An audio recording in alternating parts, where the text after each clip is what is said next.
அஸ்ஸலாமு அலைக்கும். Welcome to Najiha entertainment. எல்லாரும் எப்படி இருக்கீங்க? நல்லா இருக்கீங்களா? நம்ம சேனலுக்கு ஃபஸ்ட் டைம் வந்து நம்ம சேனலை மறக்காமல் சப்ஸ்கிரைப் பண்ணிங்க.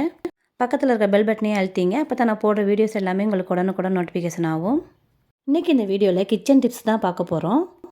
கிச்சன் அடுப்பாக இருக்கட்டும், பிளேட்டாக இருக்கட்டும், கிச்சன் சுவர் இதெல்லாம் நம்ம க்ளீன் பண்ணுறதுக்கு துணியை யூஸ் பண்ணாமல் வேறு ஒரு பொருளை யூஸ் பண்ணி தான் நம்ம வந்து க்ளீன் பண்ண போகிறோம். நம்ம கிச்சனில் ஒவ்வொரு தடவையும் சமைக்கும் போதும் பார்த்திங்கன்னா அடுப்பு வந்து இதேமாதிரி தான் இருக்கும். என்ன பிசு பிசுப்பாகவும் நம்ம சமைக்கிற சாப்பாடு எங்கே பார்த்தாலும் தெரிச்சோம் இப்படி தான் இருக்கும். நம்ம ஒரு நாளைக்கு ஒரு தடவை அடுப்பை துடைச்சோன்லாம் இருக்க முடியாது. நம்ம சமைக்கும் போதெல்லாம் பார்த்திங்கன்னா ஒவ்வொரு தடவையும் அடுப்பை துடைக்கிற மாதிரி தான் இருக்கும். இதே மாதிரி நம்ம ஒவ்வொரு தடவையும் அடுப்பை துடைச்சோம்னா அது துணி வந்து அடிக்கடி ஈரமாகிக்கிட்டே இருக்கும். நமக்கு வந்து 2 துணி 3 துணி நமக்கு சேர்ந்துடும். ஈரமான துணியை நம்ம திரும்ப திரும்ப வந்து துடைக்கவும் முடியாது. நம்ம வந்து வேறு துணி தான் எடுக்கிற மாதிரி இருக்கும். இதே மாதிரி நம்ம செஞ்சோம்னா ஒரு நாளைக்கு 2 துணி 3 துணி பார்த்திங்கன்னா நமக்கு வந்து துவைக்கிற மாதிரியே இருக்கும். ஆனால் இனிமேல் நம்ம வந்து இந்த அளவுக்கு சிரமப்பட தேவையில்லை. அதுக்காகத்தான் நான் அந்த ஸ்க்ரப்பர் வாங்கி வச்சுருக்கேன். இது வந்து பார்த்திங்கன்னா ஆன்லைனில் வாங்கினது தான். இதில் 10 பீஸ் இருக்குது. இது வந்து பார்த்திங்கன்னா 220 ரூபா. ஒரு பீஸ் வந்து 22 ரூபா கணக்கு வருது. ஃப்ரீ டெலிவரி தான். இது வந்து ஸ்டார்டிங்லேயே பார்த்திங்கன்னா ஒரு ஈரநப்பாக தான் இருக்கும். நம்ம வந்து அப்போ வந்து ஃபஸ்ட்டு யூஸ் பண்ணும்போது நம்ம தண்ணிலாம் தொட தேவையில்லை. சும்மா நார்மலாகவே நம்ம இதை வந்து வச்சு க்ளீன் பண்ணலாம். ஒரு ஸ்க்ரப்பரை வந்து நம்ம ஒரு 15 நாளைக்கு கூட யூஸ் பண்ணிக்கலாம். ஒரு நல்லா வச்சுருந்தா ஒரு மாதத்துக்கு வேணாலும் நம்ம வச்சு யூஸ் பண்ணலாம். கிச்சனை சுத்தமாக வச்சுக்கிறதா இருந்தால் மாதம் ஒரு 22 ரூபா நம்ம தாராளமாக செலவு பண்ணலாம். நமக்கு ஒன்றும் பெரிய மலைப்பாக இருக்காது. அதே இல்லாமல் இந்த மழை நேரத்தில் நம்மளால் அடிக்கடியும் துணியெலாம் போட்டு துவைச்சிக்கிட்டு காய வைக்க முடியாது. இன்னும் பிடி துணியாக இருந்தாலும் காய்கிறது ரொம்ப கஷ்டம்தான். அதனால தான் அந்த ஸ்க்ரப்பரை வாங்கி நான் யூஸ் பண்ணிகிட்டு இருக்கேன். எனக்கு இந்த ஸ்க்ரப்பர் ரொம்ப யூஸ் ஆகுது. ஏன்னா நான் ஒரு நாளைக்கு ஒரு தடவையாச்சும் பாலை பொங்க விடாமல் இருக்க மாட்டேன். அதனாலேயே பார்த்திங்கன்னா ஒவ்வொரு தடவையும் நம்ம வந்து துணியை வச்சு நம்ம க்ளீன் பண்ணிகிட்டு இருக்க முடியாது. ஃபஸ்ட்டு க்ளீன் வந்து தண்ணிலாம் தொடலை, நம்ம சும்மா தான் நம்ம துடைக்கிறோம். துடைச்சிட்டு திரும்பி வந்து இதை நல்லா அலசிட்டு நம்ம புழிஞ்சு விட்டுடலாம். இந்த பாருங்கள் எவ்வளோ அழுக்கு கரையெல்லாம் இருக்குன்ட்டு. என்ன கறியாக இருந்தாலும் அது வந்து நம்ம அலசினோம்னா சும்மா அலசினாலே அது அப்படியே போயிடுது. இப்போ எல்லாத்தையும் ஃபஸ்ட்டு நம்ம ஒரு வாட்டி துடைச்சிட்டு நம்ம அலசிடலாம். அலசி புழிஞ்சி எடுத்துகிட்டு திரும்பவும் நம்ம துடைக்கலாம்.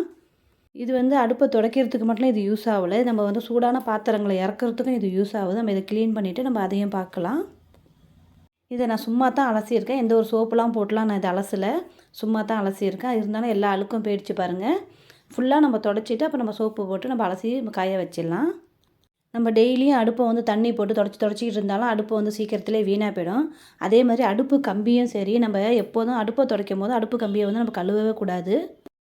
இந்த ஸ்க்ரப்பரை வச்சு நம்ம துடைச்சிக்கலாம். ஒரு 10 நாளைக்கு ஒரு தடவை இல்லை ஒரு வாரத்துக்கு ஒரு தடவை நம்ம கழுவுனா போதும். இப்படி செஞ்சால் தான் கம்பி வந்து சீக்கிரமாக துருப்பிடிக்காது. அடுப்பை துடைச்சிட்டு சும்மா தண்ணியில் தான் கழுவுனேன். சோப்புலாம் போட்டுலாம் கழுவலை. எல்லா கரையும் போயிடுச்சு பாருங்கள். இப்போ மறுபடியும் நம்ம வந்து நல்லா துடைச்சிக்கலாம். ஸ்க்ரப்பரில் ரொம்ப தண்ணிலாம் இல்லை பாருங்கள். தண்ணியை நல்லா புழிஞ்சாச்சு. புழிஞ்சிட்டு நம்ம இருக்கிறது நல்லா ஃபுல்லாக துடைச்சிடலாம்.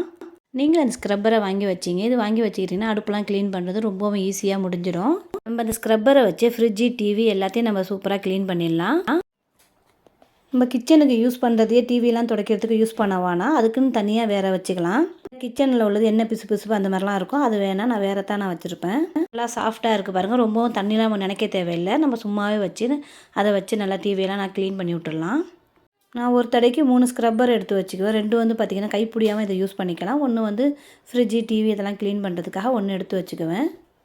எப்படி பளிச்சின்னு இருக்குது பாருங்கள். இது வந்து நல்லா 4 பக்கம் மடக்கிக்கலாம், சுருட்டிக்கலாம். எப்படி இருக்குது பாருங்கள். மற்ற ஸ்பாஞ்செலாம் வந்து பார்த்தா கூட இந்த அளவுக்குலாம் மடக்க முடியாது. நம்ம டெய்லியும் வேலை பார்க்கும்போது இதே மாதிரி வச்சு அப்பப்போ தொடச்சிக்கிட்டோம்னா கிச்சனை பார்க்குறதுக்கு நல்லா பளிச்சின்னு இருக்கும்.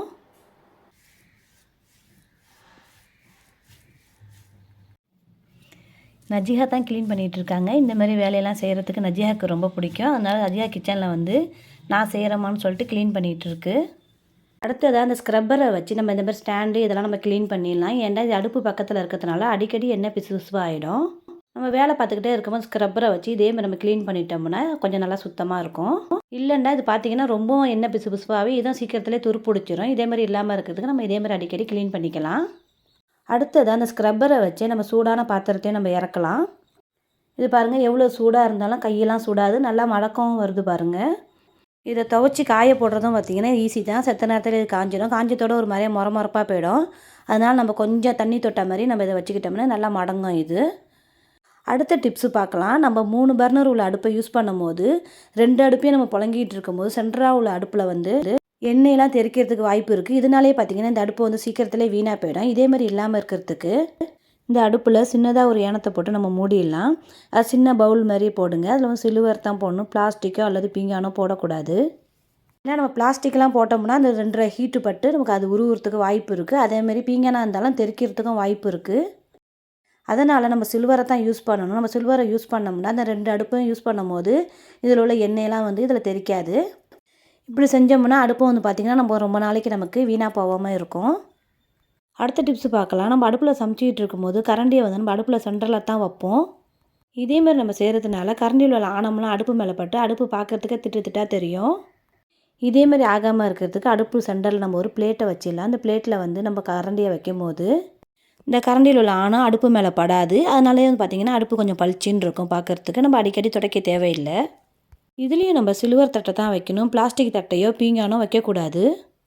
ஏன்னா பிளாஸ்டிக்காக இருந்தால் சீக்கிரத்துலேயே இது உருவிடும் ஹீட்டு பட்டு. அதனால தான் சொல்கிறேன்.